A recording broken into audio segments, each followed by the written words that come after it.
Eu vou já anunciar aqui, vou apresentar o nosso convidado para a gente já começar aqui a nossa conversa.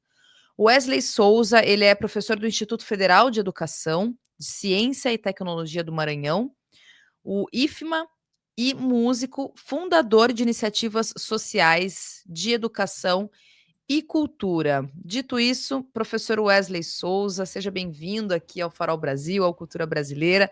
Muito obrigada por atender aqui o meu convite e estar conosco, para a gente poder conversar. Thalita e todo mundo que está nos assistindo, muito obrigado. Assim, para mim é uma grande honra, foi uma grande surpresa assim, o convite. Quando eu encontrei a mensagem, eu falei, meu Deus, que surpresa boa, assim. Eu imagino que o convite tenha partido a partir do viralizar de um vídeo em que eu falo sobre uma questão da cultura, que é uma questão muito cara para nós maranhenses, né? Eu, apesar de não ter nascido no Maranhão, eu brinco que eu sou filho desse processo de êxodo rural que milhões de brasileiros viveram, né? A minha mãe sai na década de 80 do Maranhão para São Paulo em busca de oportunidades, de uma condição de vida um pouco melhor. Eu nasci em São Paulo, mas aos 5 anos eu retorno para o Maranhão. Inclusive, esse ato falho de falar eu retorno para o Maranhão é porque eu me sinto, de fato, maranhense, apesar do carinho com São Paulo, eu me sinto maranhense, e o Maranhão tem um traço muito forte, né, que é essa conexão com as manifestações culturais. Você tem noção, só o Bumba Meu Boi tem mais de 400 grupos catalogados no Maranhão. Então, assim, são centenas de grupos de Bumba Meu Boi, são centenas de grupos de tambor de crioula, entre uma diversidade enorme de manifestações culturais, mas essas pessoas continuam vivendo em condições muito difíceis. Então, um dos vídeos em que eu comento isso, eu falo, então, a festa acabou, né? O São João acabou, e para onde voltam essas pessoas? Essas pessoas voltam para Wesley, onde? isso. Não, eu queria só para a gente emendar realmente no assunto, porque foi justamente esse vídeo que eu cheguei até você de alguma forma, e a gente vem tratando nas últimas semanas aqui sobre o São João, em particular no Nordeste, né? Porque a gente sabe que é um momento muito especial, muito específico dessa região. Então, a gente falou um pouco aqui, a gente trouxe uma pessoa para falar do Bumba Meu Boi e dos festejos de São João no Maranhão, mas também a gente falou de Campina Grande, a gente falou também sobre o São João de Pernambuco, lá em. Nossa, gente, esqueci o nome agora. No Alto do Moura, né, em Caruaru. Enfim, então a gente sabe que o São João ele tem esse caráter mesmo, no Nordeste em especial, de ter essa grandiosidade, né, de ter essa grandeza. E aí eu cheguei no seu vídeo, mas antes de falar especificamente desse tema, eu queria começar, te perguntando, porque também é de um outro vídeo que você aborda e que você fala sobre aqueles e aquelas que fazem cultura, que criam cultura, que produzem a cultura e os movimentos culturais. Então, queria a sua opinião, especificamente falando disso. É um vídeo, inclusive, que você aborda a questão de como opera depois o poder público. Então, queria te ouvir essa sua avaliação, que é bastante importante, que você carrega e que você fala sobre essas pessoas. Quem são essas pessoas que produzem cultura no Brasil como um todo? Mas claro, aí você pode falar um pouco do teu contexto aí, que é no Maranhão, né? Perfeito, Zalita. Eu acho que realmente se parte desse ponto, né? Esse é o ponto central para que a gente construa esse entendimento. A minha fala, ela tem de alguma forma um resquício, assim, mas algo muito superficial, que está baseado naquela fala do Gil, lá na posse dele em 2003. É uma pena que os nossos gestores de cultura não tenham lido, né? Não tenham assistido aquela posse, não tenham lido. Porque ela basicamente vai falar assim, olha, o Estado não faz cultura. Eu acho que ele usa, inclusive, essa expressão em algum momento. O Estado não faz cultura. A máquina pública, né, os entes públicos não produzem cultura. Cultura é fruto das relações sociais. Cultura é o emergir artístico, né, o emergir de muitas formas diferentes das relações sociais. E se a gente pega, por exemplo, o Alto do Bom Meu Boi, né, Catirina e Pai Francisco são dois negros, um casal negro que estão submetidos à condição de escravidão ou de pós-escravidão, mas ainda da vulnerabilidade posterior a essa suposta abolição que nós tivemos. O dono da fazenda tem um boi, tem muitos bois, mas tem um boi predileto que é o boi mimoso. Catirina está grávida, né? E mulheres grávidas, segundo a tradição, a tradição popular, têm desejos, e alguns desses desejos são mais estranhos. Catirina tem vontade de comer língua de boi. Só que ela não quer a língua de qualquer boi, ela quer a língua do boi predileto do dono da fazenda, que é um boi chamado mimoso. E aí Pai Francisco reluta, vai para lá e para cá, mas ele decide cumprir o desejo de Catirina. Ele vai lá e mata o boi, corta a língua, cozinha e dá para Catirina comer. Eles têm que fugir, etc. É uma brincadeira, o conto é uma brincadeira, encenado no alto do Meu Boi. Só que nesta brincadeira, a nossa história está contada. Quem é o dono da terra é o senhor. Quem é o dono do boi é o senhor. Quando Catirina e Pai Francisco fogem e os capangas vão atrás, esses capangas também vão a mando desse senhor que é o dono da terra. E esse dono da terra continua até hoje. Então, no Maranhão, a imensa maioria das prefeituras são povoadas por filhos de políticos. Enquanto quem faz a cultura do Maranhão ainda é Catirina e Pai Francisco, que são dois negros, né, que são duas pessoas colocadas em situação de vulnerabilidade. É um casal que não tem a terra, que não tem o meio de produção, que não tem direito a quase nada. Então, assim, o fazedor de cultura, eu vou falar muito do Maranhão e do Nordeste, ela é essa pessoa que vive na periferia, que vive no interior, é o sertanejo, é o negro, é a população pobre. E essa cultura tão rica que a gente se maravilha no São João, nas festas populares, ela surge a partir das relações sociais dessas pessoas. Então, seja o tambor de crioula, seja o maracatu, seja o forró, ela surge dessas relações sociais. Então, a compreensão disso, eu acho que é o primeiro ponto para a gente entender que não é o Estado que vai fazer cultura. Na verdade, o Estado tem que salvaguardar esses fazeres e criar mecanismos para que essas pessoas tenham uma vida digna e continuem produzindo isso. E aí o ponto mais acima é o ponto dos mestres. Algumas figuras serão guardiões desse saber popular, né, desse saber comunitário, desse fazer histórico que é um conhecimento ancestral. Essas figuras de certa idade, de certa experiência nesse fazer cultural, precisam ter a sua condição de dignidade de vida garantida, como todas as outras pessoas. Mas não é o que acontece. Então, você tem no Maranhão, por exemplo, mestres da cultura popular que durante o São João são ovacionados pelo governo estadual, aparecem na Globo, aparecem nos grandes canais de televisão, mas quando o São João termina, ele volta a ser pedreiro, ele volta a ser carpinteiro, ele volta a ser sapateiro. Esses vários eiros, né, que são designados a quem não teve as oportunidades, a quem não teve os direitos básicos garantidos. Então, essa história, ela continua e a gente não tem conseguido avançar. Alguns estados, algumas cidades avançaram, mas o próprio debate nacional sobre isso ele segue parado, sabe? E aí, junto com isso, eu queria muito te ouvir, justamente acho que você já entrou na questão, né, sobre o poder o poder não, melhor, o papel do poder público, e também tem uma outra coisa, Wesley, que eu queria te ouvir, que eu acho que são duas questões. A primeira é o papel do Estado, né?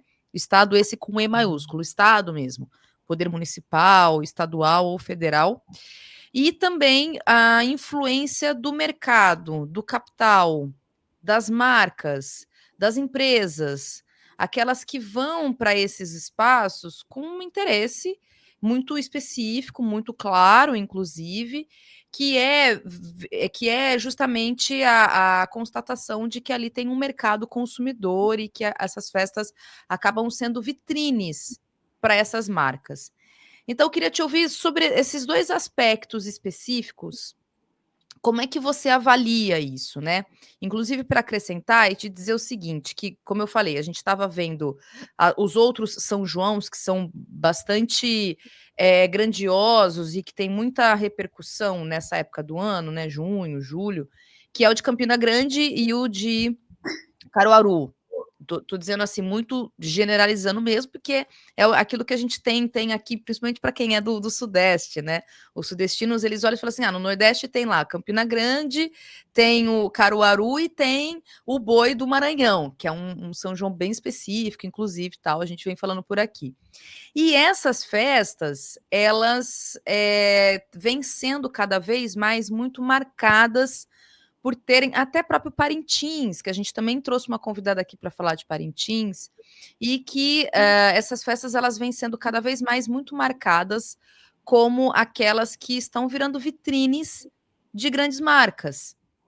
Então, aliás, até antes de te ouvir, eu vou colocar um vídeo para a gente assistir, que eu acho que dá para ter digamos, um exemplo mais ou menos do que eu estou falando. Especificamente esse caso aqui é um caso de Campina Grande, Mas eu queria colocar aqui para a gente assistir junto, e junto com a nossa audiência, daí para poder te ouvir sobre essa questão. Olha só. São João de Campina Grande não é o forró, é a luta das bets para ver quem ocupa maior espaço. Olha a discrepância. São João, Campina Grande. Agora, olha a imponência da 7K e vai se estendendo ao longo da festa. Muitos dos grandes cantores são garotos propaganda das casas de azar. Consequência disso? Eles quem cantam nos maiores palcos e que ganham os maiores cachês. A caminho do Parque do Povo, eu fiquei impactado com a quantidade de bets distribuídas de maneira publicitária para engolir a sociedade, inclusive disputa entre elas. A 7K predomina, pois quem comprou o direito maior de publicidade do evento, até mesmo um portal de entrada, tá em todos os cantos, no topo do palco, no rodapé do telão, no LED do camarote. Difícil aqui é fazer uma selfie e não fazer publicidade da 7K. Tá até na roda gigante. Lá no fundo, onde eles criaram um palco tradicional, não tem bet, mas também não tem LED. Reparou que tem um rosto ali com a 7K? Hulk, cujo nome completo é Givanildo Vieira de Souza, nasceu em Campina Grande, na Paraíba. Aqui, e estampa a campanha da 7K. Em algumas matérias ele é citado como embaixador. Na cidade, ouvi dizer que ele seria supostamente um dos donos, mas não encontrei nenhuma informação que comprove isso. A favela vai vencer assim? Com vocês incentivando que ela afunde ainda mais? A Paraíba enfrenta altos índices de desemprego, falta de saneamento e carências em serviços básicos, como boa parte do Brasil. E aqueles que conseguiram sair daqui, que alcançaram fama e poder, estão trazendo o que de volta? Derrota quando usam essa posição para viciar pessoas de bem e mantê-las presas à ilusão, enquanto continuam no topo, às custas da desgraça alheia. Esse dia 7K é uma identificação muito forte, né? São pessoas sérias e é um jogo com responsabilidade, então... Em 2025, a grande guerra do maior São João do mundo é a guerra das bets. De um lado, a Vai de Bet, que até o ano passado era patrocinadora oficial da festa, mas que perdeu o trono depois de denúncias e investigações até da Polícia Federal. Do outro lado, a novata poderosa 7K Bet comprou a cota master da festa e virou a bet oficial do São João de Campina. Mas a Vai de Bet não desistiu. Partiu pro ataque e espalhou mais de 100 placas de outdoors pela cidade. Tem mídia no ônibus, nas paradas, nos canteiros, nas passarelas e até no retrovisor dos carros de aplicativo. A disputa virou uma verdadeira guerra fria publicitária, onde quem grita mais alto não é o sanfoneiro, é quem consegue estampar mais logomarcas no menor tempo possível. Campina virou um tabuleiro de apostas.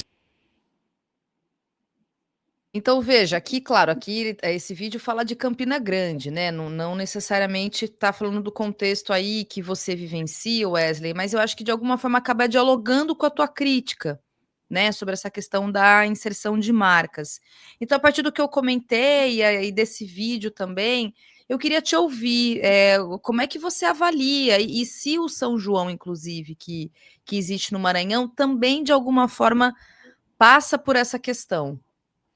Quando você começou a falar, eu comecei a anotar coisas aqui e a gente observa uma progressão desse comando, né, da iniciativa privada sobre o que é fomentado pelo Estado, né? E aí o primeiro item que eu comentei, que eu anotei, foi leis de incentivo. São essas leis de incentivo que já existem em nível federal, como a Rouanet, estadual e municipal, que são mecanismos que, em algum nível, eles podem ser importantes, né, dadas eventuais lacunas, mas essas lacunas são construídas de forma proposital. Então, cada vez mais, o Estado tem se esquivado, você fala bem na introdução, desse fomento, dessa obrigação para com o fazer cultural do povo e não do Estado. O Estado vai se esquivando e as leis de incentivo têm servido como um mecanismo de domínio disso a partir do Estado. Porque, olha só, você submete um projeto à avaliação do Estado, né, do Estado ente público, se aprovado, você vai captar com a iniciativa privada. Neste ponto, o que vai ser fomentado já está sob um grande risco, porque o que vai ser fomentado é o que interessa à iniciativa privada, neste caso, das leis de incentivo. Então, assim, a iniciativa privada, por obviedade, vai escolher eventuais fazeres culturais que lhe tragam mais visibilidade ou que tenham maior conexão com os seus produtos. Nesse ponto, a gente já tem tudo comprometido. Então, lá na nossa Constituição, no debate da Constituição, já havia proposta de que houvesse um mínimo constitucional, como há para a saúde e educação, que inclusive estão sendo atacados aí há um bocado de tempo, já havia um debate de que, assim como para a saúde e para a educação, houvesse um percentual mínimo. E distantes dos percentuais que são de saúde e educação, esse percentual girava na casa de 1%. Pra você ter noção, São Luís, nos últimos anos, investiu menos de 1% em cultura. São Luís, que é uma cidade tradicionalmente com um potencial turístico-cultural muito grande. O Maranhão tem investido na casa de 0,5%. Isso demonstra o quanto isso é secundário, terciário, o quanto é considerado irrelevante. E esse fazer cultural tem se voltado muito para a coisa do entretenimento, para os grandes festivais, para os grandes eventos. No Maranhão, por exemplo, o Carnaval e o São João. Mas ao longo do ano, as casas de cultura têm sido abandonadas. Né? Os grandes museus, os espaços históricos que resguardam a nossa história por intermédio do fazer cultural, eles têm sido completamente abandonados. Mas quando chegar naquele determinado momento, vocês fazem festa como essa. No Maranhão, a gente já começa a ter, em um nível bem menor ainda, essa invasão das bets. Mas com um volume considerável já, esse patrocínio das grandes festas por entidades privadas. E aí essas entidades privadas, como eu já disse anteriormente, inevitavelmente escolherão quem vai compor as atrações daquela festa, portanto, quem vai receber visibilidade. Por exemplo, no Meu Boi você tem 5 sotaques. Um desses sotaques chama Costa de Mão. Ele é de uma região muito específica do Maranhão e ele é um sotaque muito específico, que ainda tem uma conexão muito grande com esse fazer ancestral das comunidades quilombolas, portanto, a estética musical dele ainda está conectada a isso, a própria estética da indumentária e das próprias figuras ainda está muito conectada a isso. Essa é uma estética que tem morrido. Esse sotaque tem pouquíssimos grupos de boi, entre esses mais de 400, quase 500, que ainda resistem. Por outro lado, existem os grupos que são mais comerciais, os grupos que a gente chama sotaque de orquestra, em que há seleção para a entrada das mulheres que vão lançar, das mulheres e dos homens que vão lançar. Então, existem grupos, por exemplo, onde você vai olhar os dançarinos que são completamente shapeados, assim, abdômenes trincados, etc. E esses grupos têm sido mais inseridos na programação estatal do que os grupos mais tradicionais e que têm uma relação maior com, enfim, a historicidade do nosso povo. Um último item é que, para muitos desses grupos, especialmente os mais tradicionais, os mais periféricos, os colocados às margens, a eventual contratação estatal, ela é a possibilidade de sobrevivência deste grupo até a próxima temporada. São os 2, 3 shows que ele eventualmente vai receber do ente público que permitirão que esse grupo permaneça até a próxima temporada. Então, esse avanço do capital sobre a cultura, ele devora a cultura, porque ele vai escolher, de novo, os itens que serão mais conectados com o seu fazer cultural, que serão mais conectados com seus interesses, e abandonará, né, os fazeres culturais que não têm uma conexão direta, ou que inclusive são até críticos de determinadas posturas desses grupos empresariais. E, Wesley, aí 2 coisas que eu queria te ouvir. Esse grupo, especificamente, né, esse sotaque, o Costa de Mão, a que você atribui essa, digamos, esse enfraquecimento da sua renovação, digamos, geracional? Tem a ver com esse processo mesmo de não valorização, de fato, por parte do Estado? Ou tem a ver também com novas gerações que acabam não aderindo, digamos, né? Enfim, acabam não assimilando essa cultura. Tem a ver com isso, e isso também está na direção dessa campanha que você tem aí colocado, que você tem defendido, que é a salvaguarda dessas culturas e também dessas mestras e desses mestres. Tem a ver com isso? Thalita, perfeito. Eu acho que é uma confluência de vários fatores, né?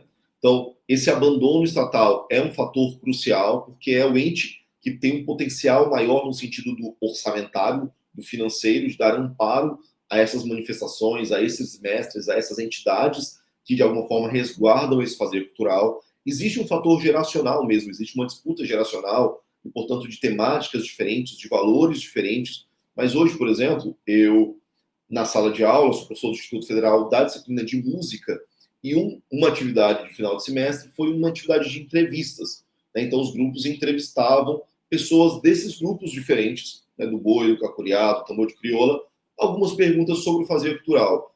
Quando esse aluno tem a oportunidade de vivenciar, de compreender minimamente quais valores norteiam aquele fazer, muitos desses grupos, por exemplo, eles surgem e são conduzidos durante século, inclusive a gente tem grupo no Maranhão que tem mais de um século, por um voto de fé. Então, o homem foi subir num pé de jussareira, ele caiu, quebrou 3 costelas e ele fez um voto de fé para São João. Se ele sobrevivesse, ele ia fazer uma brincadeira de boi. As novas gerações têm uma conexão muito menor com essa religiosidade que, aí vale a pena pontuar, é uma marca muito característica do boi do Maranhão. Existe boi em todo o canto do Brasil, mas no Maranhão esse boi tem uma conexão muito íntima com o fazer de fé. Então a gente tem a festa da Capela de São Pedro, a gente tem o cortejo marítimo. Há uma conexão muito íntima entre esse fazer de fé, que aí vai confluir tanto a fé de matriz africana quanto a fé católica. Isso vai estar muito intimamente relacionado nisso. Inclusive o profano e o sagrado são muito intimamente conectados nesse fazer cultural. Então, ao mesmo momento em que ele entra na capela, ele reza, ele sai, ele toma cachaça. Então, essas coisas estão intimamente conectadas, não há contradição nenhuma nesse fazer. Mas o não acesso dessas novas gerações à compreensão desses fazeres também causa um afastamento. E aí você tem lacunas diversas. Por exemplo, o Brasil nunca regulamentou o que está posto na Constituição, que é a função social dos veículos que são concessões, rádios e TVs. Então, o que a Constituição diz é que eles devem servir à propagação da cultura nacional, né, dos fazeres regionais. Isso nunca foi regulamentado. Então, as rádios, você vai ter rádio que só toca coisa gringa, sem nenhum condicionante legal de que determinado percentual tem que ser de música daquela região, tem que ser de produção daquela região. Porque se as pessoas não conhecem, elas não demandarão por aquilo. E, portanto, você permite que aquela coisa se esvá, que ela se perca no tempo e que ela se perca na história. Então, acho que é realmente uma confluência de muitos fatores, de uma ausência proposital estatal, de um avanço do capital sobre o fazer cultural, sobre os mecanismos do fazer cultural, sobre as festas tradicionais e populares, por uma negligência no processo educacional, né, que não parte dos professores, muito pelo contrário, parte de quem comanda esse fazer, pela não regulamentação de políticas que deveriam ser regulamentadas, como o debate das rádios e das televisões. Então, assim, é um conjunto de fatores que precisam ser enfrentados para que a gente salvaguarde, para que a gente salve esses fazeres culturais que têm no seu âmago, no seu fazer, tanto na estética quanto na história, a nossa história como povo contada, como é o caso do Costa de Mão. Tem alguma relação, e você percebe um fenômeno que você acho que traça bem, inclusive acho que uma característica que não é só do Maranhão, acho que das muitas manifestações culturais Brasil afora, que é essa religiosidade que está ali, essa simbiose entre o catolicismo popular e as religiões de matriz africana, né? Esse legado da cultura dos vários lugares de África que vieram para o Brasil. Você percebe, e existe no Maranhão especificamente, na tua observação, alguma influência também por parte do neopentecostalismo, assim? Tem essa influência evangélica não enquanto religião, mas enquanto um projeto de poder político mesmo, e que tenta tirar a legitimidade desses processos culturais. Existe também esse aspecto? Perfeito. Esse foi um ponto que, ao citar essa confluência religiosa, me veio na fala, né? Eu, por exemplo, em um relato pessoal, a minha relação com o fazer musical, né, com o instrumento, ele veio da vivência numa igreja evangélica. No Maranhão, por exemplo, a gente tem uma oferta muito pequena do ensino de música por instituições públicas. Muito pequena, minúscula. Então, a igreja, especialmente a igreja evangélica, protestante, acabou sendo esse ambiente onde o jovem tem esse contato com a música. E, portanto, não só com o contato, também com os valores, especialmente nessa última década, por exemplo, desses valores que mutaram e que migraram, né, que foram cooptados por esse debate da extrema esquerda. E aí eu aproveito para inserir um outro ponto do debate, que nem é esse debate central, é o quanto nós, progressistas, nós no campo da esquerda, precisamos retomar esse debate, precisamos retomar este ambiente, né? Porque ficou parecendo no Brasil que o evangélico é o Silas Malafaia, né? É o Valdomiro, ou seja, que é o homem branco milionário, quando o evangélico brasileiro é a mulher preta pobre, né? A imensa maioria é esse perfil, é a minha mãe, é uma mulher que criou os filhos sozinha e que por vezes encontrou naquele ambiente um ambiente de amparo, um ambiente de fé. Nós vamos inclusive retomar esse debate compreendendo esse cenário, mas você foi muito assertiva nisso. Então, essa formatação que esse debate da fé, vou chamar de evangélica, tomou, pelo menos nessa última década, ela também é um elemento que acaba deslegitimando esse fazer cultural, que é um fazer cultural, como eu já repeti, intimamente conectado com fé. Não dá para pensar alguma meu boi, o tambor de crioula, sem a conexão religiosa. Ele é impensável nisso. Muitos grupos surgem de promessas de fé. Então, as datas, o São Marçal, o São Pedro, o São João, inclusive tem um monte de gente aqui falando sobre o Maranhão. Venham para o Maranhão, venham para o São João do Maranhão, quando tiverem essa oportunidade. É realmente uma experiência de outro mundo, assim, você vivenciar, você estar dentro do boi tocando, ver o dançar, ver o cantar, ver as pessoas que fazem, é uma aula de história, assim, ao mesmo tempo que você tem uma experiência metafísica, sabe?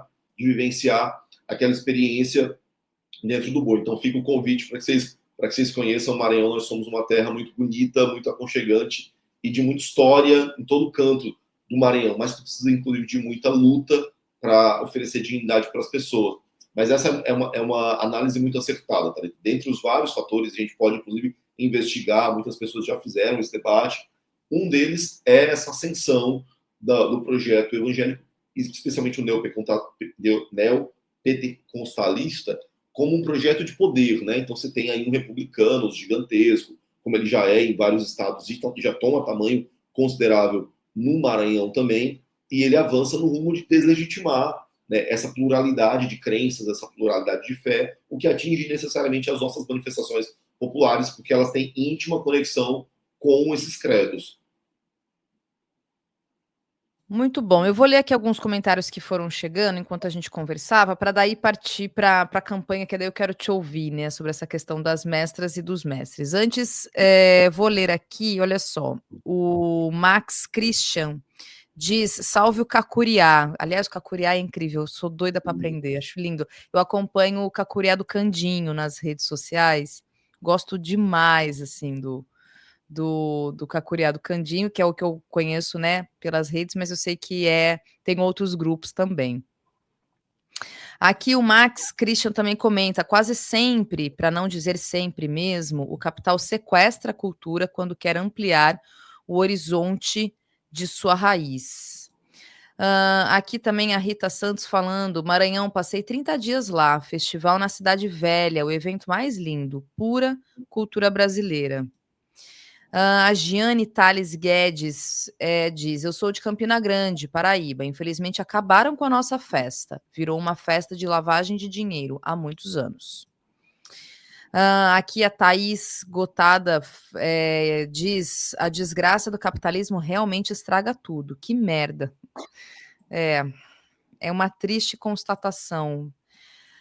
Também o Edu Mangbit falando, não podemos ser apenas espectadores da destruição, precisamos ser agentes de mudanças. Parabéns, Wesley, diz aqui o Edu. A Dan Ferri, o Dan Ferri, né, dizendo, pô, mano, tava com muita vontade de ir ver as festas culturais de São João, que pena que tá sucateado. Não, mas as festas continuam bem bonitas ainda, né, Wesley? Eu acho que dá para se entender, porque tem realmente essa coisa do capitalismo e tal, mas tem a resistência, tem o outro lado, né? Só um adendo, assim, eu acho que, inclusive, uma experiência e um preceito a gente ter no radar é como essas manifestações resistiram. Então você vai ter o boi, por exemplo, durando mais de séculos. Governantes vão passar, sabe? Governos vão passar, grupos poderosos vão passar e o boi continuará lá. Uma brincadeira secular. Então, assim, entender as estratégias, entender o fazer também é importante para que a gente tenha isso no radar. Né? O capitalismo está aí tentando destroçar a todo ponto, os grupos de políticos, essa extrema-direita, fazendo esses movimentos, mas essas manifestações culturais resistem. Então, assim, compreender, ter olhos para isso como um espelho para compreender como resistir, como empreender a luta, é algo muito necessário. Isso aí. O meu irmão, Wesley, ele foi para o São João do Maranhão, ele voltou assim, voltou porque eu sou de São Paulo, né, sou do interior de São Paulo. E então a gente que é de São Paulo, né, enfim, a gente vai para o Nordeste, aí ele foi para o São João, ele voltou do São João do Maranhão, todo ano ele fala como eu queria ter dinheiro para ir para o Maranhão, porque é um negócio, acho que foi um momento epifânico da vida dele, assim, porque ele fala com um grau de encantamento mesmo, porque é isso, né? Acho que tem. Então, tem realmente todas essas questões problemáticas e tal, mas tem a beleza, né? Tem o bonito também do que está presente na festa e da manifestação, né? O Epifânico, quando você falou, eu arrepiei, assim, porque a sensação é realmente incrível. Porque, assim, não é, eu costumo dar esse exemplo para os alunos. Falei, gente, imaginem um boi entrou no arraial e tá todo mundo vestido com a farda que vocês estão. Faz sentido? Não, não faz. Por quê? Porque o fazer cultural não está restrito a uma forma de fazer arte somente, tá? A uma manifestação. Não é só a música. Existe a indumentária. E aquela indumentária foi costurada durante meses, sabe? Existe o bailado. E esse bailado, ele não é uniforme. Cada sotaque tem estética, né? Tem características, mas cada boi dentro daquele sotaque tem seu subsotaque. Então, nos bois de Pindaré, você vai ver, né, os bois de sotaque de Pindaré, você vai ver várias estéticas diferentes. Então, assim, tem isso, tem a história envolta naquilo, tem a promessa de fé de cada indivíduo, porque mesmo você, que eventualmente não professa aquela fé, não tem como não se emocionar e não ser tocado pela relação de um senhor de 65 anos que participa de 7, 8 arraiais num dia, por uma promessa de fé, sabe? De um homem que é pedreiro a semana inteira, mas o final de semana dele é dedicado àquele fazer cultural, a carregar aquela história, assim. Então, não há como não se emocionar. Isso está conectado com tudo, está conectado com o que a gente come naquele período, está conectado com a estética do espaço, assim. Tanto que o Bumagoi é chamado de complexo cultural, que ele é realmente um complexo de muitos fazeres diferentes, né? Que vão compor coisas diversas, que vão compor a fé, a dança, a música, a construção dessa indumentária, a construção dessa instrumentação. Então, assim, é uma composição muito grande da relação do homem com a terra. Então, muitas das toadas, por exemplo, falam sobre essa relação do homem que depende da terra, do homem que planta. Há uma toada muito famosa que ele fala, se não existisse o sol, como seria para a terra sobreviver? E se não existisse o mar? Né? O homem se indaga sobre essas questões da natureza. Então, assim, quem tiver a oportunidade, eu realmente indico, porque é uma experiência realmente incrível. E aí, Thalita, eu aproveito para falar e advogar por essa causa dessa petição de uma política de proteção dos mestres e mestras da cultura popular, né? Alguns estados do Brasil, alguns municípios já desenharam algumas políticas nesse sentido. Então, Pernambuco tem um patrimônio vivo de 2002, Ceará também já tem uma política de 2003. Elas podem e precisam, sim, de fato, ser avaliadas, melhoradas, mas a minha grande luta, e aí os vídeos que eventualmente você se deparou, são vídeos que falam sobre a questão do Maranhão especificamente. Então, o Maranhão tem mais de 450 grupos de Momioboi, tem outras centenas de grupos de tambor de crioula, o Cacuriá e muitas outras manifestações. E em muitos desses grupos existe aquela figura que é um guardião, né? Que é uma figura que já está próximo da terceira idade, ali, que dedicou a vida à construção desse fazer cultural e que é completamente ignorado pelo Estado. Quer dizer, ignorado durante o período não festivo. No período festivo, ele está na TV, o governador abraça esse homem, tira foto, ele aparece na comunicação oficial do governo. Mas quando acaba a festa, ele volta a ser um eiro, que é um pedreiro, um carpinteiro, um sapateiro, alguém que vive em condição de completo abandono por parte do Estado, de completa vulnerabilidade. Então é muito comum. Eu lembro de conversar com mestres da cultura popular, o cara começou a trabalhar de trabalho braçal aos 6 anos de idade. O cara é analfabeto até hoje, com 70, com 80. Até hoje o cara não se aposentou, mesmo tendo construído manifestações que têm décadas, que têm meio século, mesmo tendo construído coisas que têm esse valor para a nossa história, não só para a cultura, para a história, para a economia do Estado, para o sentimento de dignidade, pertencimento de um povo. Esse cara é abandonado pelo Estado para morrer à míngua.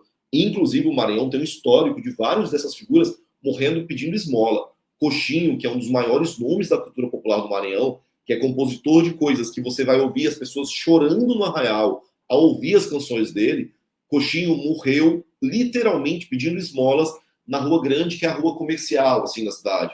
Ele ficava sentado pedindo esmolas. E essa história se repete, enfim, com várias figuras até os dias de hoje. Então, essa petição, nas próximas semanas, será entregue a cada um dos deputados do Maranhão. Vou encher o saco de cada um deles, dos vereadores de São Luís, que é possível uma política dessa também em nível municipal, para que o Maranhão avance nisso, né? Para que o Maranhão crie um mecanismo mínimo de resguardo dessas figuras e que, enfim, a luta continue para que a gente consiga expandir e alcançar outras pessoas, porque é aquela coisa, se você destrói a cultura de um povo, a historicidade de um povo manifestada por meio do seu fazer cultural, os laços de fraternidade, portanto, os laços de luta, vão sendo enfraquecidos. Então, para além da dignidade individual desses indivíduos que construíram essa manifestação, existe a possibilidade de resistência, a possibilidade de luta de um povo que está resguardada na história dessas pessoas e no fazer cultural dessas pessoas. Então, agradeço muito, inclusive, o compartilhamento do link, das assinaturas. A gente acolheu mais de 1.000 assinaturas, mas pretende colher bem mais, para ir até cada um dos parlamentares, para pressionar o governo do Maranhão e a Prefeitura de São Luís, especificamente, para avançar no sentido de implementar uma política de proteção dos mestres e mestras da cultura popular do Maranhão e de São Luís. Então, eu agradeço um bocado essa oportunidade de estar aqui falando para vocês sobre isso. Eu queria aproveitar e colocar o vídeo, que eu acho que ilustra muito bem a sua fala. Wesley, olha só, gente. Acabou. E apesar de um ou outro arraial seguir pelo mês de julho, a verdade é que a festa acabou. E a imensa maioria dos mestres e mestras da cultura popular seguirá para o lugar que o Estado sempre lhe colocou, que é o lugar da desimportância, o lugar do abandono e do esquecimento. Gente que, com uma dedicação de vida, construiu a arte que conta a nossa história, a arte que nos emociona, apesar das nossas diferenças. Essas pessoas voltarão para esse lugar, o lugar do abandono, o lugar do esquecimento. Gente que teve a vida inteira os direitos básicos negados, o direito à educação, o direito à comida, o direito a um trabalho digno e à moradia, mas que mesmo assim construiu essa arte que impressiona o mundo. Aí na próxima temporada cultural, se eles estiverem vivos ainda, o poder público se lembrará deles, para colocar na propaganda oficial, para se apropriar da sua arte, para fazer publicidade, mas pouco se importando com a real condição de vida dessas pessoas. Ao longo da história do Maranhão, vários mestres e mestras da cultura popular morreram na miséria, literalmente pedindo esmolas, como aconteceu com o Coxinho. Quando eu falo de uma política de proteção dos mestres e mestras da cultura popular, muita gente acha que não é possível. Mas reparem, vários estados do Brasil e do Nordeste já possuem essa política. O Ceará, o Piauí, a Paraíba. O Maranhão e São Luís já começaram até a debater essa possibilidade anos atrás, mas isso foi abandonado. Se você também acredita nessa necessidade, eu te peço, compartilhe esse vídeo e assine essa petição. É inaceitável que as coisas continuem como estão. Muito bom, acho que esse vídeo ilustra muito bem, né, a sua fala, até coloca os exemplos, né, das mestras e dos mestres. E aí aproveito para te perguntar, Wesley, assim, pedir uma avaliação sua mesmo, uma observação. Como é que você está olhando para a questão da cultura no Brasil, enquanto política pública mesmo, assim, né? Claro, a partir do teu contexto aí, da tua vivência, você que é um educador, é professor, mas também é um artista, e você acompanha um pouco dos aspectos da política nacional, e aí eu queria ouvir uma observação, inclusive faz um adendo aqui. Você fez um vídeo que deu uma cutucada e que eu concordo com você, inclusive aqui à época no programa eu até fiz esse questionamento, que houve ali no final de maio. Eu não sei se foi exatamente nesse evento, tá? Mas na inauguração do Palácio Gustavo Capanema, aqui no Rio de Janeiro, inclusive, em que houve uma grande comemoração e grandes artistas, grandes figuras da cultura foram homenageadas, receberam medalhas, né? E uma delas aí na esteira foi a primeira-dama também, e aí você deu essa cutucada no governo e dialoga muito, porque eu também fiz esse questionamento, né, assim, que tipo de contribuição, de fato, a primeira-dama fez à cultura brasileira para, de fato, receber essa medalha. E aí você, claro, você fez ali uma relação também com a primeira-dama anterior, que também recebeu homenagens ali meio descabidas, no que não fazia muito sentido, né? Você coloca lá, como você mencionou, você coloca a Alessi Brandão, essa grande cantora, né? E de repente vem a primeira-dama, você fala assim, mas a coisa não concatena, enfim. Então, só trouxe esse adendo aqui, porque eu vi que você fez essa crítica, mas para pedir uma avaliação sua mesmo, assim, como é que você tem observado atualmente, assim, a questão das políticas públicas para a cultura como um todo? Você falou de medalha, me lembrou esse vídeo, e aí você me lembrou um caso que ocorreu em São Luís, uma história específica, eu gostaria de contar. A gente tem um compositor incrível, assim, um cara genial, chamado César Teixeira, e foi um cara muito corajoso, porque durante o período do governo Sarney, que, enfim, décadas, né, eu falo governo Sarney porque eles dominaram durante muitas décadas, o César era oposição declarada a eles, assim, né, e fazia oposição ferrenha, era vetado de tudo quanto era canto, mas ele era tão relevante que a Assembleia Legislativa do Maranhão, nos 400 anos de São Luís, foi entregar medalhas para 400 personalidades. Entre essas 400 personalidades, a maioria deles políticos, haviam alguns artistas, e não tinha como deixar o nome dele de fora, né, porque ele realmente é incrível, o César Teixeira. E aí eu estava tocando na abertura do evento, na época nem tinha uma relação assim, com o debate político de forma mais ferrenha, era um estudante, mas lembro dessa cena, o pessoal do MST estava panfletando e o César estava panfletando na entrada do evento junto com eles. De bermuda, chinelo, não deixaram ele entrar no evento. A segurança não deixou ele entrar porque estava todo mundo belíssimamente empalitosado, etc. Mas na hora que anunciaram o nome do César, ele tinha que entrar, né? Ele precisava receber a medalha. Então ele entra, ele atravessa o auditório inteiro, ele sobe no palco, recebe a medalha e fala assim, olha, se quem está recebendo a medalha são essas figuras aqui, muito obrigado, eu não quero não. E devolve a medalha, né? E sai. Por que eu falo isso, assim, a história do César? Porque eu acho que quando você faz isso, você pega Alessi Brandão, que é uma figura histórica, literalmente histórica, assim como vários outros que receberam essa medalha, e a coloca em pé de igualdade com a primeira-dama, no sentido de contribuição para esse setor especificamente, você deslegitima a medalha que você deu para Alessi. Com todo respeito a Jânio, com todo respeito a Lula, ao governo federal. Mas assim, não dá para equiparar. Né? São contribuições... quer dizer, eu não consigo nem dizer qual é a contribuição. Eu não consigo nem fazer a eventual defesa de alguma contribuição quando impede igualdade. Quem está ali é Alessi Brandão. Então, assim, acho que é um equívoco gigantesco que dá material, inclusive, para que o governo continue apanhando de uma extrema-direita, que é hiper-organizada no sentido da comunicação, que tem uma rede de distribuição super estruturada, que já entendeu as redes, inclusive, muito melhor do que a gente, essa dinâmica das redes, acho um equívoco gigantesco. E aí, quando a gente vai para o debate cultural, como você falou no início, é um debate que é colocado de forma secundária. Nós tivemos alguns avanços, por exemplo. Então, o que o bolsonarismo chamava de... Como que eles chamavam a Paulo Gustavo? Era... Pô, eu não vou lembrar, mas era assim, era super desrespeitoso, né?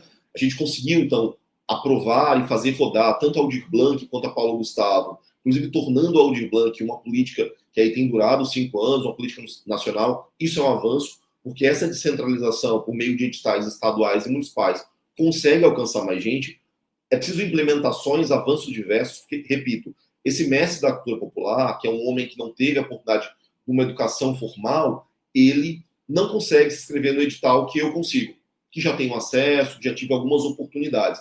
Então, uma busca ativa é necessária, isso, inclusive, está posto na lei em nível nacional, mas é preciso pegar no pé dos governos estaduais e municipais para que isso, de fato, seja implementado, para que, mais do que eu e os meus iguais, aqueles que não tiveram as oportunidades mínimas e que precisam muito mais dessa política de cultura sejam alcançados. Então, assim, essas políticas são vitórias, são importantes, mas eu tenho críticas, por exemplo. Então, se lançou um Rouanet das favelas.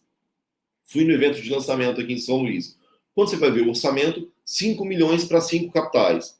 Gente, 1 milhão para cada capital. Só aquele evento deve ter consumido uma parte considerável desse 1 milhão. Então, eu acho que se tem incorrido em equívocos, que é muita propaganda sobre feitos que não são tão consideráveis assim.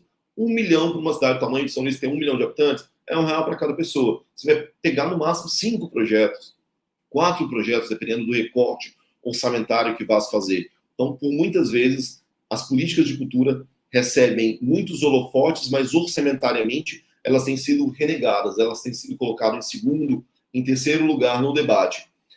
A figura da Margarete como figura, é uma figura importante, acho que foi um feito importante a figura dela no debate, mas não há essa defesa. Então, assim, os partidos de esquerda, por exemplo, não têm, vou usar o termo investir, tá? Investido em figuras que fazem esse debate. Então, cadê os parlamentares da defesa da cultura? A gente tem uma Jandira Fegali fazendo esse debate, mas depois dela, quem tem ganhado proporção, quem tem conseguido, por meio das redes de distribuição da comunicação do governo, falar de cultura, que, de novo, parece secundário, mas é item fundamental do fazer das pessoas, da dinâmica de vida das pessoas. Então, existem avanços, né? A retomada de um ministério, não mais uma secretaria, a efetivação da Paulo Gustavo e o estabelecimento da Aldir Blanc como uma política nacional, isso são avanços, mas, por outro lado, equívocos, como essa medalha que a gente mencionou, e acaba deslegitimando o recebimento por pessoas que, de fato, têm contribuições históricas para a cultura nacional, mas o que mais me incomoda é não tomar a cultura como feito central, né? Não dar espaço para ela, não dar holofotes para ela, assim como impulsionar figuras que fazem esse debate, que seriam importantes no parlamento para fazer essas defesas. Vou ler aqui alguns comentários que também foram chegando aqui enquanto a gente conversava, Wesley, que diz o seguinte, olha só, o Celo fala, o festejo aqui na ilha é ainda levado como em 30, 40 anos atrás, na raça, até são os mesmos problemas e os fazedores dessa cultura sofrem do mesmo jeito. Arlene Gomes também diz, a cultura liberta, por isso ela é tão perseguida, tão aviltada. Excelente live, abraços de Recife. Valeu, Arlene, obrigada. Tony Araújo comenta, Wesley, meu amigo, bastante satisfeito em te ver batendo esse papo urgente e necessário com a Thalita neste importante canal. Tony já veio aqui, inclusive, falar da pesquisa dele, né, do reggae maranhense. É ótimo, aliás, reggae nada, do jazz, né? Do jazz, que eu associei o reggae aqui, mas do jazz maranhense, e a gente teve uma ótima conversa aqui. Tony, muito bom, ele que está aqui nos acompanhando, e ele até complementa aqui e diz o seguinte, até que ponto parte desse problema que assola as práticas populares não vem de uma visão distorcida de tradição? A pretexto de protegê-la do mercado, entre aspas, cai-se na desvalorização material básica? Eu acho que é um dilema, né? Acho que tem um dilema colocado aí. Acho que o Tony Araújo traz um ponto importante para se pensar, né, Wesley? O Tony, enfim, que é amigo mesmo, assim, quando ele usa amigo, não é só a força de expressão, que é um amigo. O Tony, a pesquisa do Tony, Thalita, tem contribuído, inclusive, para muitos entendimentos desse traçado histórico, sabe? De quem foi esse músico, né? Eu lembro de um papo que a gente bateu lá em casa, inclusive. Quem é esse músico popular do Maranhão? Historicamente, de onde é que ele vem? E aí, esses eiros, né? O pedreiro, o carpinteiro, o sapateiro, é esse lugar onde esse músico popular foi colocado e continua sendo colocado na nossa história, não só no Maranhão, inclusive esse é um traço que a gente pode, inclusive, expandir, né, para a cultura nacional. O Tony tem uma contribuição muito grande nesse debate contemporâneo que a gente tem feito, e essa colocação é acertadíssima. No próximo comentário, inclusive, ele fala sobre isso, né? Nós temos figuras nacionais sendo trazidas para esses festejos a custos milionários. Então, existe uma figura que falei ainda há pouco, é uma dupla sertaneja que eu não vou lembrar o nome, mas a descrição dos valores, o valor pago foi aproximadamente R$500 mil. Eles vieram para o São João de São Luís. Acho que César Menotti e Fabiano. Então, o custo acho que é R$480 mil do cachê contratado. E o pior de tudo é que na justificativa da contratação, quem escreveu alega que aquela contratação, em caso de excepcionalidade, estava se fazendo porque não havia opções. Aí você imagina, num Maranhão, né, conhecido mundialmente pela sua pluralidade, alguém contrata um sertanejo por R$480 mil, alegando não existirem opções. Tão absurdo quanto isso, quando a gente vai para a descrição dos custos, né, desses R$480 mil, R$45 mil é o jatinho que os trouxe para cá, é o custo do jatinho. R$45 mil é o custo do jatinho. R$15 mil é o custo do cachê de todos os trabalhadores. Todos os trabalhadores juntos, banda, equipe técnica, produtores, etc., custaram, desses R$480 mil, R$15 mil. E o jatinho que os trouxe custou mais de 3 vezes o trabalho de todo mundo. E o resto acaba virando, grande parte disso, lucro dessas figuras. Esse dinheiro não fica no Maranhão, não volta para a cultura do Maranhão. E eu duvido, inclusive, me mostrarem que o efeito multiplicador na economia, enfim, de trazer uma atração como essa, impacta, ainda que só economicamente, a economia da cidade. Não impacta, mas é muito simbólico, assim, esses recortes de valores, eles demonstram muito isso que o Tony disse. Então, assim, se paga essa fortuna, R$500 mil para uma atração de fora, enquanto as atrações locais ficam 10 meses sem receber. Eu, por exemplo, já fui processado por cobrar cachês de músicos durante a pandemia, porque eles estavam há 1 ano sem receber da Prefeitura de São Luís. Eu tomei um processo, ganhei o processo, mas se tivesse perdido, teria que pagar R$30 mil para um vereador de São Luís que organizava e que dominava, enfim, a estrutura pública que fazia esses eventos. Mas esse comentário de Tony é muito simbólico sobre essa condição, sabe? Inclusive, aproveitando para dizer que eu assisti um vídeo hoje mesmo, ou ontem, eu não vou lembrar exatamente qual cidade que é, tá? Mas em que o prefeito, junto com o Wesley Safadão, que também é um cantor que recebe cachês milionários, né? Ele anunciava a vinda de verbas, de emendas, as tais emendas parlamentares, e ele ia fazer o anúncio da emenda parlamentar a partir do show do Wesley Safadão, e dizendo que mais atrações como a do Wesley Safadão iam voltar para a cidade. E é isso. Aí tem um outro vídeo que eu até mostrei aqui também, ali naquela semana do São João, né? E que muitas festas acontecem país afora. E também o Wesley Safadão recebendo ali um cachê de acho que R$ 1.200.000 de uma cidade, eu acho que em Alagoas, se eu não me engano. É o Reduto do Lira, né? Alagoas, é isso, né, gente? Se eu não estiver enganada, é isso mesmo. E é isso, Wesley. Assim, é o que se tem. Então, esses cantores, né, que estão ali no mainstream, esses cantores, essas duplas sertanejas, especificamente, que estão muito alinhadas, né, com o agro, alinhadas com essa política que a gente tem vivenciado nos momentos atuais, e são esses que são os contemplados por esses shows, com esses cachês, desses valores que são escandalosos, né? Acho que você fazendo essa diferenciação, né? O montante de músicos que recebem 15 mil, aí só o jatinho para o César Menotti e Fabiano, que nem é uma dupla sertaneja ainda da atualidade. César Menotti e Fabiano foram muito sucesso lá no início dos anos 2000. Hoje nem... E eu falo com propriedade, eu sou do interior de São Paulo, frequentei rodeio boa parte da minha vida, da minha juventude. Então, é isso, assim, sabe? Nem são César Menotti, nem é mais. E recebem esse tipo de carne. Então, você vê, assim, uma completa distorção, né, Wesley, assim, de um entendimento do poder público, que acho que é muito do que a gente está conversando aqui, das escolhas que o poder público faz, de quem ele vai levar como atração para a sua cidade e para onde são direcionados esse montante de dinheiro público, enquanto que é essa denúncia que você traz e essa luta que você está encampando de valorização dos mestres e das mestras, de pessoas que estão ali no território e que não têm o mínimo de dignidade mesmo, assim, de se manterem materialmente, sabe? Então é lamentável, para dizer o mínimo, e é esse entendimento de que tipo de política de cultura que a gente tem no país, né?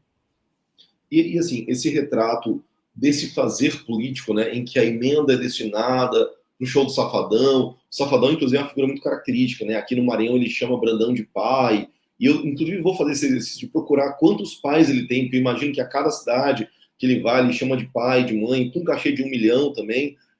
A gente entende que ele faça isso, mas isso demonstra, esse fazer político, demonstra muito como pensam essas figuras, né? Como pensam essas figuras acerca da política. Qual que é o valor da cultura? Qual que é o valor da cultura para eles? Né? A cultura é aquele evento em que ele, ao anunciar uma emenda de 1 milhão para trazer o show do Safadão, ele consegue conectar ali com algumas dezenas de milhares de pessoas, aquilo nas redes alcançará centenas de milhares de pessoas, aquilo vira voto, eventualmente vira mais um mandato, esse mandato vira acesso a mais dezenas, centenas de milhões de reais em emendas, mas e o debate público, assim, sabe? O que vira, de fato, entrega para a vida das pessoas, o que vida melhora. Eu não estou dizendo que o investimento em cultura não é necessário, pelo contrário, eu defendi que várias vezes esse investimento defende, inclusive, um teto constitucional para a cultura em estados, municípios, para que uma cidade como São Luís, por exemplo, que tem descaradamente um grande potencial turístico-cultural, não invista menos de 70 centavos a cada 100 reais em cultura, porque isso é, inclusive, burrice da ótica estratégica e econômica, assim. Da ótica só matemática, isso já é algo não estratégico para o desenvolvimento da cidade. E ainda mais se a gente for pensar em salvaguarda, em estímulo de cultura, em cultura como educação, que comprovadamente, onde se investe em cultura, você tem menos criminalidade, você tem mais formação, isso está provado, você pode olhar nos números. Mas mesmo esses números frios não conseguem mobilizar as nossas figuras políticas. E aí, aproveito para cutucar de novo, que é outra coisa que eu adoro fazer, figuras políticas que não estão só na extrema-direita.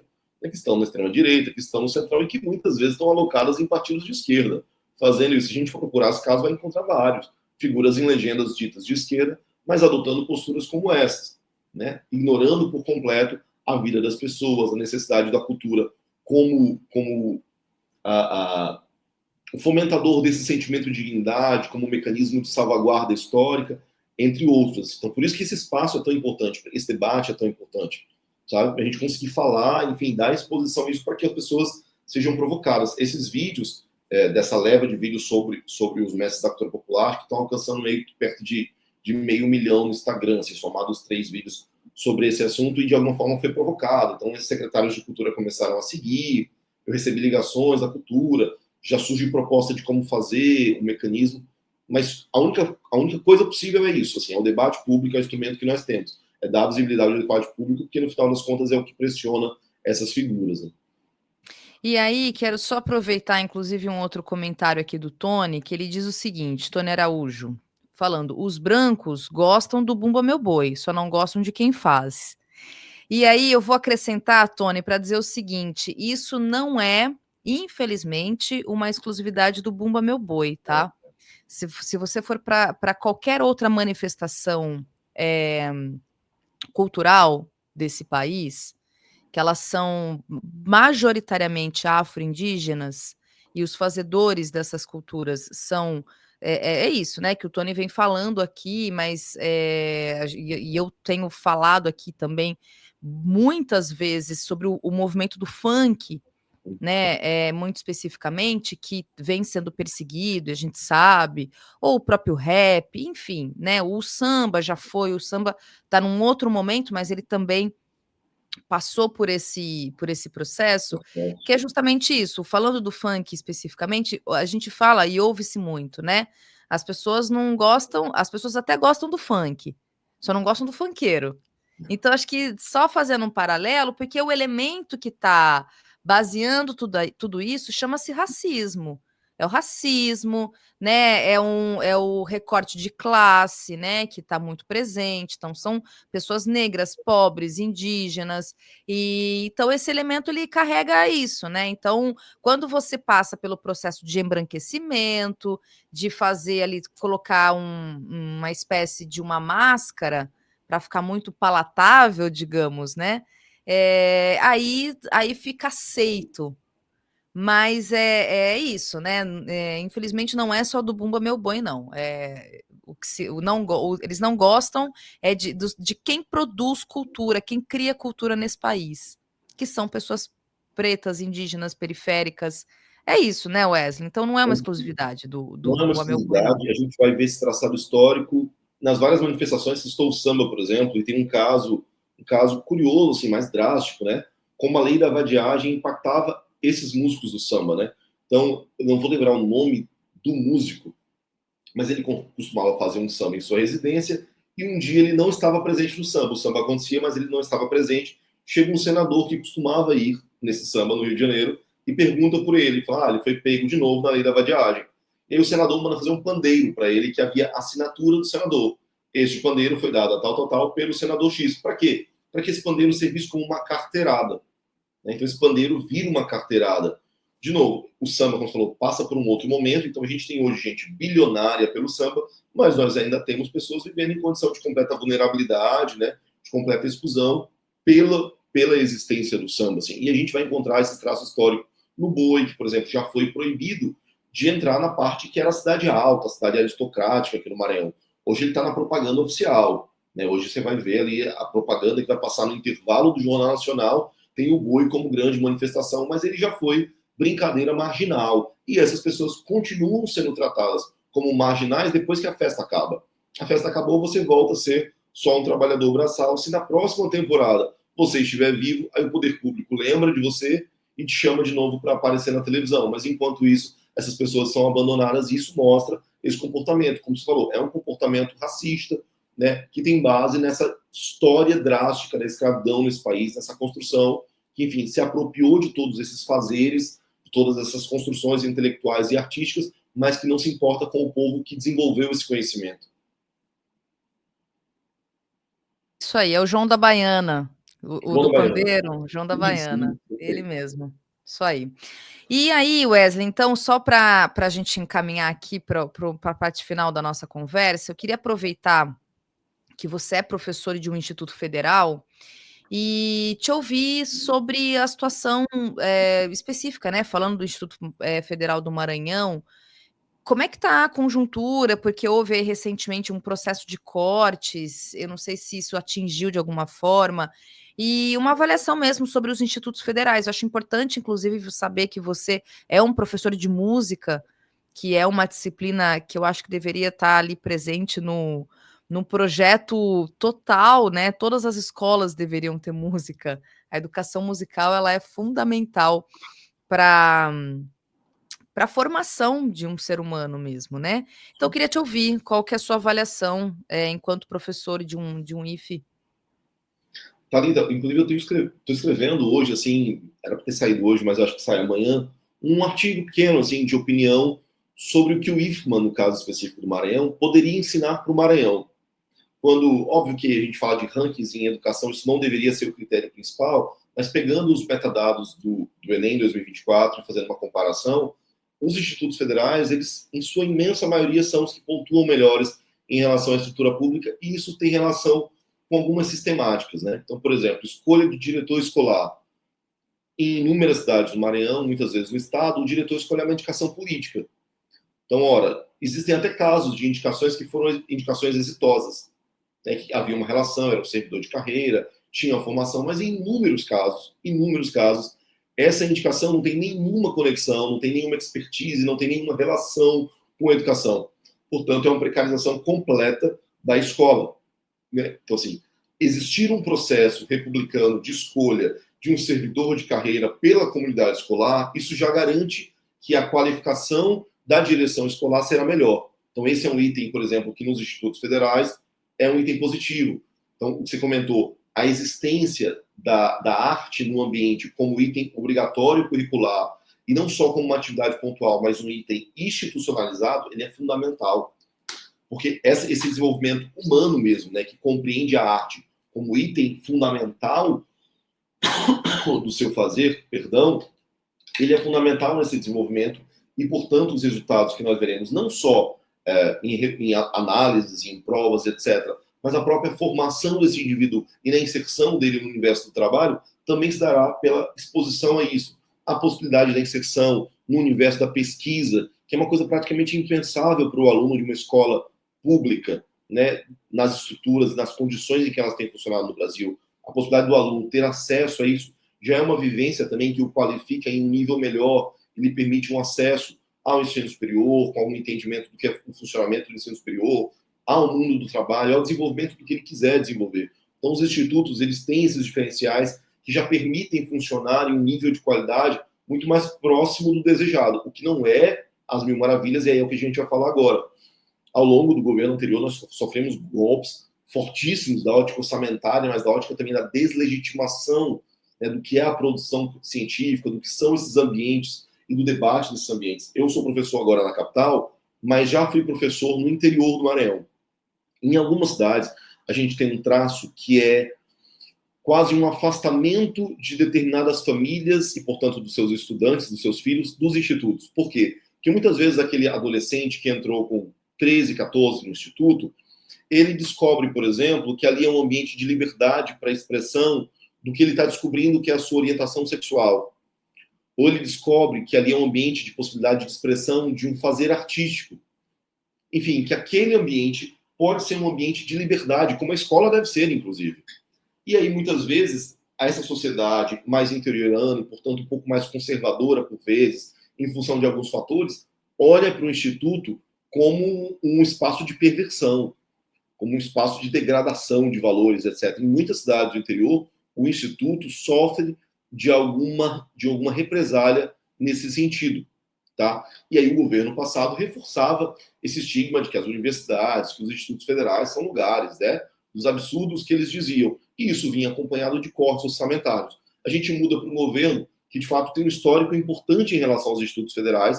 A expansão dessa rede foi feita de forma muito larga nos governos Lula 1 e 2, mas nós temos sofrido, nesse momento, cortes que são consideráveis e que atingem, inevitavelmente, a execução, né? O funcionamento e até a expansão desse sistema que precisa ser expandido, é o que eu tenho advogado, em função desses resultados, né? O IFMA, assim como os institutos federais ao longo do Brasil, tem muito a ensinar, tem muito a contribuir para os modelos estaduais, municipais de educação.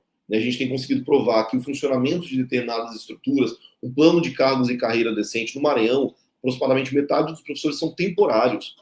Ou seja, o professor é colocado num estado de completa vulnerabilidade, de completa instabilidade. Não há plano de cargos e carreiras. Então, como é que esse cara vai se dedicar à continuidade dos estudos, à pesquisa, à formação, ao mestrado, doutorado, se ele não tem sequer a estabilidade do emprego? Muitas vezes a continuidade desse emprego está conectada com a obrigação de um apoio ou um silêncio sobre determinados projetos políticos, inclusive de esquerda, inclusive ditos de esquerda, né? Então, assim, a não estabilidade desse professor joga, inevitavelmente, a favor da vulnerabilização desse professor, mas especialmente do aluno, que não receberá a devida atenção, a devida formação, a devida dedicação de um professor que está posto em situação de vulnerabilidade e de emergência. Então, sobre esses fatores, eu advogo que os institutos têm muito a ensinar para contribuir com os modelos de educação municipal e estadual ao longo do Brasil. Mas nós temos recebido golpes consideráveis do governo federal, e aí acho um equívoco, porque assim, nós já percebemos pelas experiências das 2 últimas décadas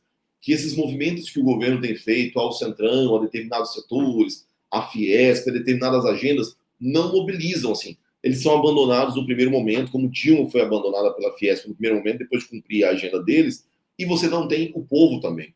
Então, assim, esses acenos deveriam ser ao povo, deveriam ser às massas populares, deveriam ser aos setores, inclusive, que mais se conectaram com a agenda política desse governo. Então, assim, este é um equívoco, é um dos equívocos que o governo federal tem cometido. Que tem a ver com essa política econômica do arcabouço fiscal, né? Que é justamente o que está limitando o direcionamento de recursos para a educação, aqui falando especificamente da educação, e que tem provocado esses cortes todos, né? E até Então, para esse quem debate, está... Por favor, pode falar. Debate sobre eventual a destruição do teto, né? Isso? Não, é isso mesmo. Eu acho que a raiz e o que a gente tem aqui debatido e falado na exaustão, a gente fala e volta e meia a gente fala isso, é que essa política fiscal, essa política econômica do teto de gastos, ou melhor, do arcabouço fiscal, que na verdade é uma nova formulação de teto de gastos, ela é, digamos, suicida até pelo próprio histórico do Partido dos Trabalhadores, que tem, falando falando especificamente de educação, né? Mas que há uma escolha por parte do governo federal em relação ao que se tem. Vou dar só um exemplo, Wesley. Aqui, eu estou na UFRJ, né? Aqui na Federal do Rio, e os trabalhadores terceirizados estão paralisados porque não receberam salário. E isso não é a primeira vez. E há toda uma questão, por exemplo, de estrutura nos vários campos aqui da UFRJ, porque são alguns aqui que tem, de questões de estrutura mesmo, de estrutura elétrica, de fiação, de estrutura básica, e que passa por isso. A UFRJ, essa que toda premiada, que volta e meia gosta de postular como a melhor da América Latina, que isso e aquilo, premiada.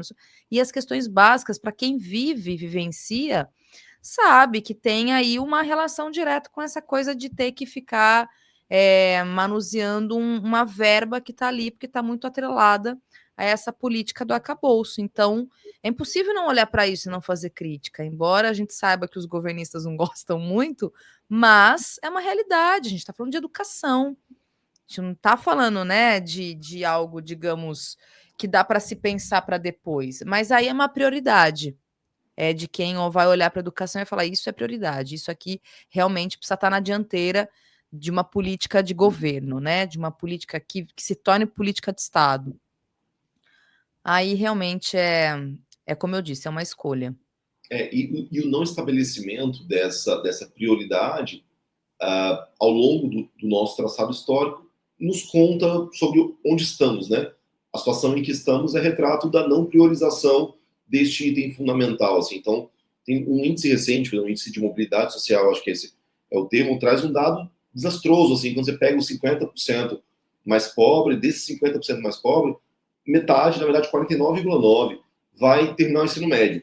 Isso por si só já é um desastre gigantesco, né? Ou seja, essa metade mais pobre vai continuar nesse espaço, em condição vulnerável. Mas o outro dado é que, tipo, menos de 2% dessa metade mais pobre vai terminar o ensino superior. Acho que 1,8% vai terminar o ensino superior. Então, assim, você tem uma premissa básica, que é esse teto, no final das contas é isso, que joga exatamente contra a base popular, que poderia ser a base do governo. Então, apesar de ter uma outra pesquisa que indica algum respiro, a verdade é que a situação é dificílima, né, sobre essa ótica, dificílima, inclusive, dessa coisa monotônica de só termos, né, com determinado tamanho nacional, a figura do Lula, assim, essa postura autofágica do PT em relação à esquerda, que não permitiu, ao longo dos anos, a criação de novas figuras, o surgimento de novas figuras, jogou contra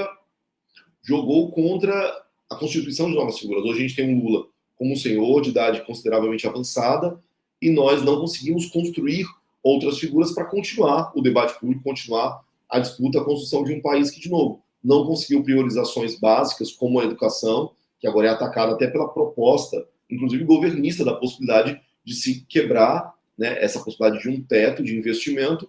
E, enfim, o que nos espera é bastante drástico. Nós perdemos esse boom da pirâmide etária brasileira, nós seremos, em algum tempo, um país bem mais velho, que demandará bem mais do nosso sistema, seja público ou privado, de saúde, de assistência social, e não conseguimos avançar no item básico, que era a educação.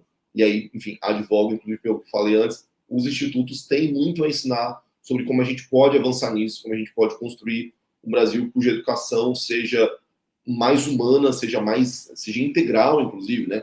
Compreenda a completude da formação do indivíduo para o trabalho, para o pensar, para a academia, para esses fazeres todos necessários para que nós tenhamos, de fato, um projeto de nação, né? Assim, aproveitando, inclusive, você está falando dos institutos federais, não sei se você tem acompanhado essa questão, que são as escolas cívico-militares, até para te perguntar como é que está esse cenário no Maranhão, porque a gente tem falado muito sobre isso aqui, e de vários estados, né, que têm feito essa implementação, alguns de maneira, inclusive, mais constante mesmo, como Minas Gerais, que agora está nesse debate, São Paulo com o governador, enfim, que tem, a gente sabe que isso está como um projeto de destruição da escola pública mesmo. E aí tem outros, né? Paraná, Santa Catarina, quer dizer, tem Salvador não, Bahia também tem isso. O Maranhão tem esse movimento das escolas cívico-militares também, Wesley?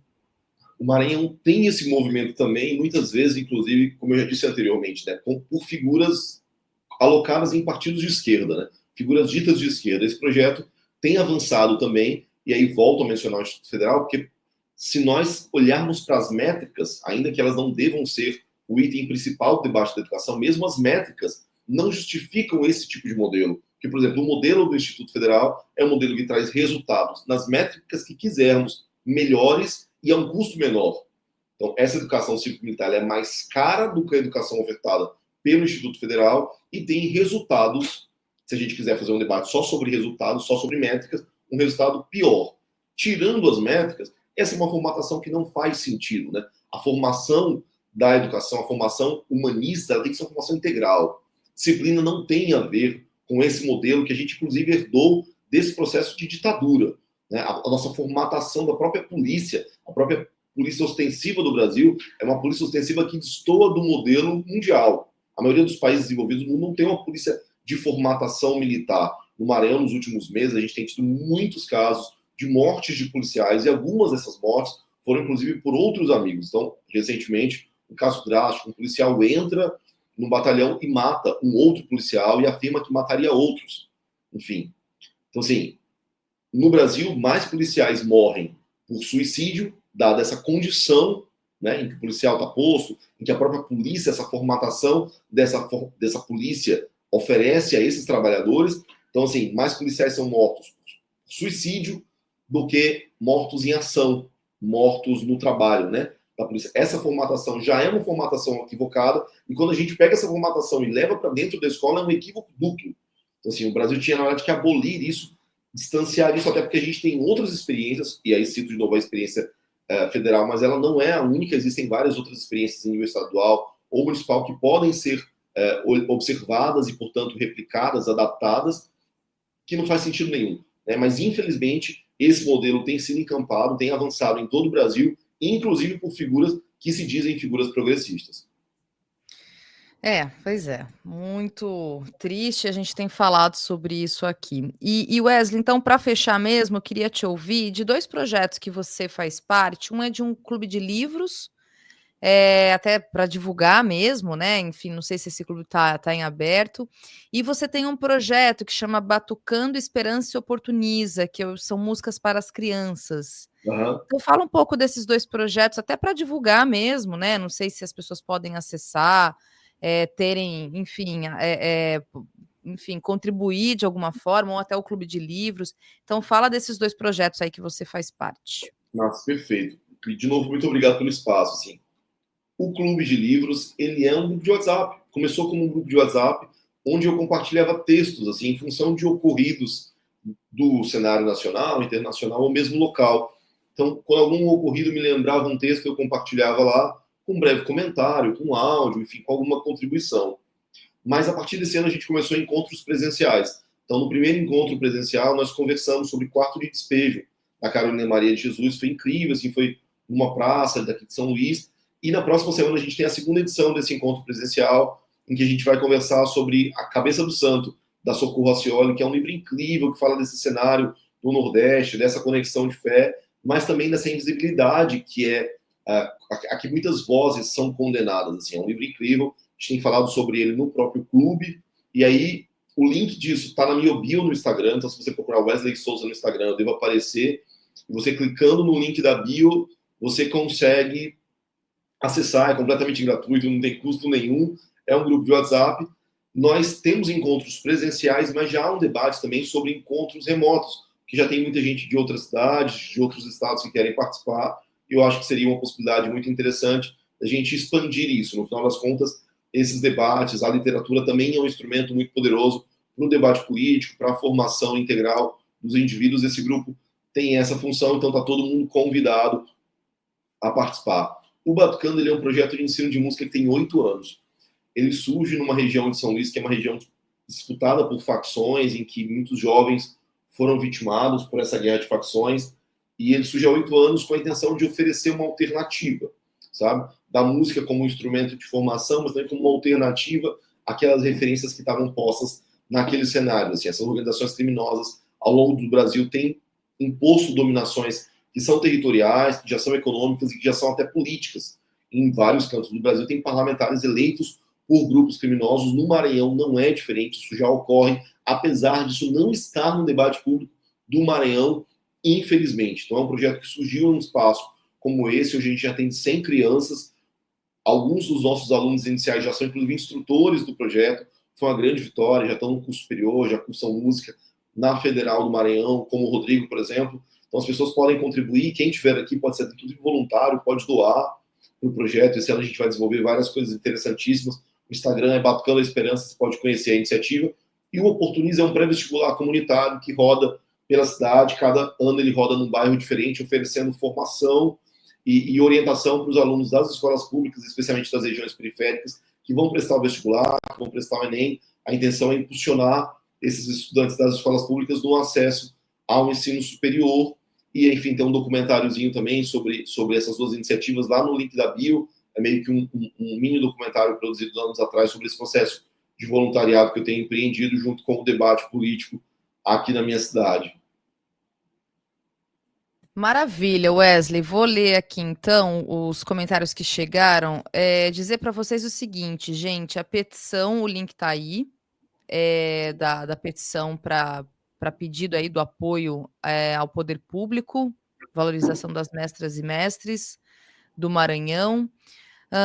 Também aqui quem comenta, Rosa Oliveira, que diz, né, também tem tradições belíssimas que vão enfraquecendo, como a festa do Divino com os sanfoneiros. É um movimento que a gente sabe que acaba acontecendo em outros lugares, né? O João Paulo Flor de Maio falando aqui, trabalho no IFAM e estou repassando a campanha do Wesley aqui para os colegas, muito pertinente, tratamos disso hoje mesmo num encontro. Aqui, Ateliê Crochê da Kel, me ajudando, foi a prefeita de Aracaju, aquilo que eu mencionei sobre as emendas parlamentares, né? Fazendo anúncio, vai ter emenda, viu, gente? Aqui, o Wesley Safadão. Enfim, é quase um showmício. Sabe quando você pensa no showmício, assim, uma relação? É bizarro, gente. As emendas parlamentares é esse câncer, sabe? Com perdão aqui do termo, mas é isso, é uma doença que está na nossa política e que acaba virando moeda de troca mesmo de pessoas que estão ali nos seus capitais políticos, né? Esses parlamentares que estão nos seus territórios e, enfim, fazem o modo de fazer política que a gente vem falando aqui. O Edmilson Gomes aqui nos ajudando, muito obrigada. E aí ele comenta, o dinheiro que paga esses caras, se investigado, vamos encontrar o retorno de grande parte a quem enviou ou a um grupo político local. É isso, né? São denúncias, inclusive, que dizem que é um processo de rachadinha. Então a verba o cachê é 1 milhão.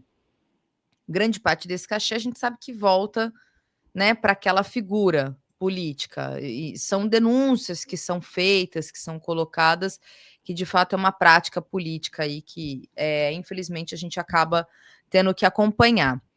E aí, por último, então, aqui para vocês também tem o endereço da página, né, do perfil do Wesley, e aí tudo isso que a gente conversou aqui tá lá, né, os assuntos todos, aí tem os projetos também, o clube de livros, ou o projeto que ele tem de música, aí o vestibular, e todos os temas aqui, o próprio movimento mesmo da petição, da valorização das mestras e mestres do boi no Maranhão, tá tudo lá, então acompanhem, sigam e vejam, porque os conteúdos que o Wesley produz, inclusive, são importantes para a gente poder pensar todas as questões aí que se referem à cultura e à política. Dito isso, mais uma vez, Wesley, obrigada por vir aqui, por conversar conosco. Fica à vontade aí para fazer um comentário final e espero que você tenha sucesso com a sua campanha, porque não é uma questão pessoal, pelo contrário, é coletiva, né? É uma campanha de valorização daquilo que nos é muito caro, que são os nossos fazedores de cultura. Então, obrigada mais uma vez. Thalita e todo mundo do canal, eu sou muito agradecido pela oportunidade, né? A existência de um espaço como esse, a existência de um mecanismo como esse é fundamental para o debate, para ensejar o debate, inclusive de uma esquerda que não se dobre, né? De uma esquerda que não se submeta a uma figura, a um partido. É preciso que esse debate seja aprofundado. Há um tempo o Brasil precisava dessa ebulição, dessa efervescência de um grupo que esteja do lado de cá, mas que consiga tecer críticas, consiga ter um olhar crítico e consiga propor caminhos. Né? Para além da crítica, consiga propor caminhos, consiga propor um projeto de Brasil. Eu sou muito feliz porque tenho visto vocês fazerem um movimento muito nesse sentido, que é exatamente o que a gente precisa, que inclusive tome volume. Portanto, as doações, os compartilhamentos, né? A participação das pessoas é um item fundamental para que essa coisa ande. Assim, eu estou completamente à disposição para todas as contribuições possíveis, assim, contem comigo daqui do Maranhão. Eu acho que outro item importante, eu acredito que outro item importante, inclusive, é a constituição dessa rede, né? De uma rede nacional de figuras que estejam pensando, debatendo, ocupando as redes. Do lado de lá, eles, infelizmente, têm se estruturado de uma forma muito maligna, vou usar essa expressão, mas de forma muito criteriosa, inclusive já muito ampla, e nós estamos construindo isso do lado de cá para fazer frente, né? Nesse debate, para fazer frente a essa política de destruição do país, de destruição de vida das pessoas. Então, acho que isso também é importante nesse sentido, assim, contem comigo, estou lá no Instagram, estou nas redes sociais para esses debates, a gente vai se digladiando entre a vida e a doação para esse fazer político. Eu sou grato ao Maranhão, enfim, nasci em São Paulo, mas moro aqui desde moleque, já me sinto maranhense e tenho tentado dedicar os meus dias, o meu tempo a essas questões que eu considero fundamentais. Então, eu agradeço muitíssimo o espaço, a participação de todo mundo que está aqui até agora. Já disseram ali, gente, eu tenho que dormir. Muito obrigado por acompanhar até agora. Um grande abraço a todos vocês. Quando estiver em São Paulo, os procuro para a gente conversar.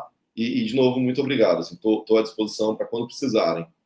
Valeu, Wesley. E assim, o que você tiver de novidade, de campanhas que a gente possa divulgar, informações novas sobre essa campanha, traga aqui que o Cultura Brasileira o espaço ele é para isso mesmo, para a gente poder fomentar essas questões todas que você coloca aí na tua vida, no teu trabalho. Obrigada, até a Muito próxima. obrigado. Até mais. Tchau, tchau.